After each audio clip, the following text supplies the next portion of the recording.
Hey guys, it's Misty from the Book Rat, and I'm going to do a quick tag video today. Sorry about the fact that I'm using my crappy webcam, but I'm trying to fix it at the moment, and so I kind of need to test whether it's working, so I figured I would test it by making a tag. So this is one I've seen around a lot and been meaning to do, and just hadn't had the chance to. It's the 7 Deadly Sins tag that was originally created by Bookish Meliza.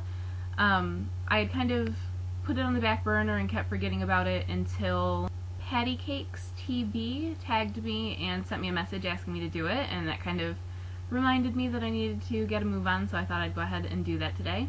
I think it's a super fun tag, though I don't know how super fun my answers are going to be because I think they kind of turned out a little boring. But anyway, here goes. So the first sin is greed, and it's what's your most expensive book and your least expensive book. My least expensive book, I've gotten a lot of books for free in my life, so that obviously is least expensive.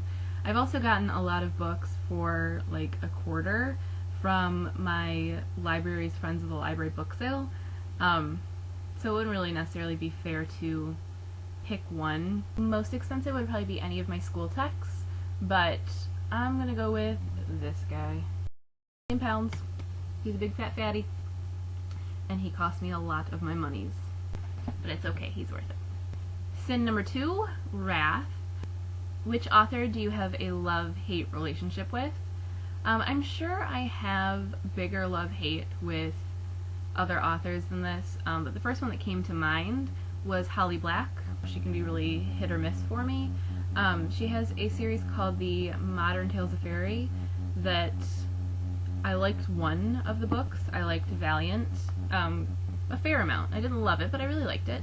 But didn't necessarily love the other two, which made me really hesitant on her other books. So when I picked up the Curse Worker series, the first is White Cat, I was really kind of leery and wasn't sure I was going to like it, and I loved this.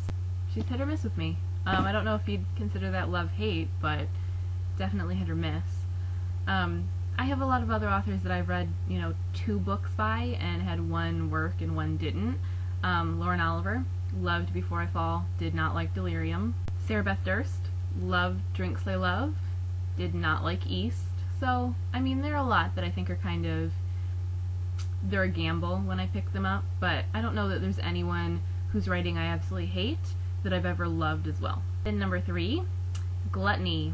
What book have you deliciously devoured over and over with no shame whatsoever?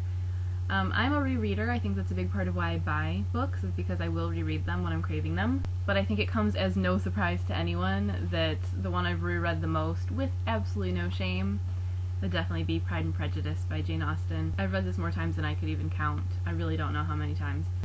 Sin 4, sloth. What book have you neglected due to laziness? I don't know that I'm necessarily a lazy reader, so I don't know that I've neglected any due to laziness, but there have been some that I've put down just because I was not engaged, and even though I needed to read them, just couldn't seem to make myself pick them up again, and just put them off and put them off. So I don't know if that counts as laziness, or if it's just avoidance of something you're not going to like, but I definitely have had those books. I call them Time Sucks, and I have a shelf for them on Goodreads. Sin 5, pride. What book do you most talk about in order to sound like a very intellectual reader? I blog and blog about young adult books, and am not a young adult, so I don't know that I have any books that I talk about to sound intellectual. I'm sure some people would be like, oh, she just said Pride and Prejudice, and she just held up Shakespeare.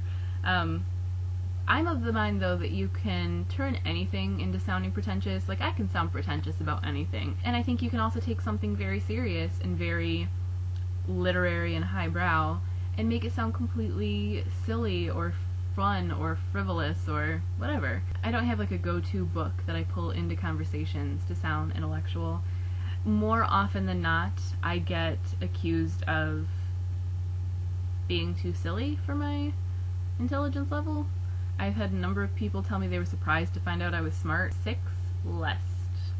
What attributes do you find most attractive in a female or male character? I guess it depends on if you're meaning attractive as a character, as something to kind of tie you into a story, or attractive like, hey, I want to date that character. For females, I like a strong character. Strong does not mean sword wielding and kick ass necessarily, but just developed and not just, not a Mary Sue, not someone that's just a throwaway. Someone with layers, someone that's human. I like someone that's complex, both in male and female characters. I like some complexity. I like a good smartass streak a lot. It's not necessary for me to like a character. There are plenty that I like that don't have that, but it will endear them to me quicker. And I guess it's more about what I don't like. I don't like weak, sniveling characters. I don't like cardboard characters. I don't like when they seem like they don't have a brain. It's okay to make the wrong decisions as long as they realize that they are wrong at some point, or at least analyze them at some point. I just like thought put into my characters. I like development. And 7, envy. What books would you most like to receive as a gift? I have a lot of wish lists everywhere. Mostly that's to help me keep track of what books I want to get. I am a very hard person to gift books to because I have so many books. So often people will buy me things that I've read or that I already own. So I know that I'm a hard person to buy books for. So if someone wants to buy me a book, I normally do direct them to a wish list. If I had to pick what I absolutely wanted, it would be any of the Penguin's Threads books because they're gorgeous, any of the Penguin cloth-bound books, like this, obviously not any of them because I have this and a couple others, any of the Barnes & Noble leather-bound editions. I'm very particular about covers, so that's why I would want, certain ones. I want entire sets of them. If it was just one book and kind of frivolous that I know I'll probably never buy myself, it would be The Princess and Mr. Whiffle by Patrick Rothfuss. I really want this book, even though I know it's going to be just kind of a silly, weird purchase, but I'm not willing to spend almost $30 on it. Just because I know it is a silly, frivolous thing, and I just can't talk myself into it, but man, I want it. So that is my Deadly Sins tag. I'm definitely curious to know what your answers for the Deadly Sins are. Make sure you check out the original tag at Bookish Meliza's channel. And if you want to see the video of the girl who tagged me, Patty Cakes TB, the link for that is below too. That's all for right now, and as always, happy reading!